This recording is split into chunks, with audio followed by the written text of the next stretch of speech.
Vous utilisez beaucoup de mots-clés en vue d'attirer du trafic.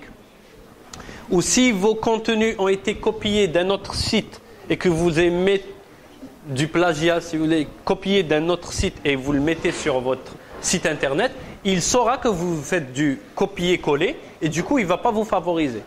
Au fait, il faut vraiment, lorsque vous créez du texte sur vos supports, il faut être vraiment original, authentique et utiliser des mots-clés en utilisant certaines techniques qui sont liées au référencement. Donc il y a certaines techniques pour le faire, d'où l'étude des mots-clés qu'il faut mettre sur son texte, etc. Donc tout ça fait partie d'une opération pour créer un contenu qui soit référençable.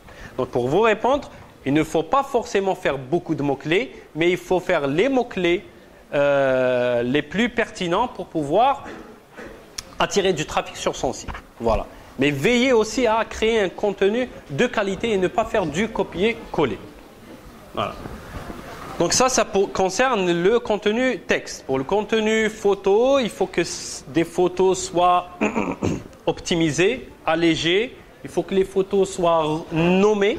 Il ne faut pas, par exemple, sur son site internet, mettre photo, mettre photo renommée 1 ou photo avec le nom de l'appareil photo. Il faut nommer la photo que vous allez mettre sur votre site internet avec le sujet de votre article. Si sur votre article du site, vous parlez de pâtisserie, la photo qui représente un cupcake doit être renommée cupcake. Et parce que les moteurs, les robots de Google, lorsqu'ils vont passer sur votre site, ils vont lire que la photo s'appelle cupcake. Et ils ne vont pas lire que la photo s'appelle W de X, Y, PJ, etc. Donc, tout ça, tous ces paramètres-là, ils sont liés de près à l'opération du référencement.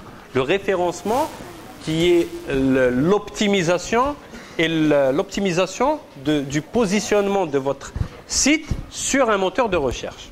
D'accord ? Moteur de recherche, actuellement, c'est Google à 90%.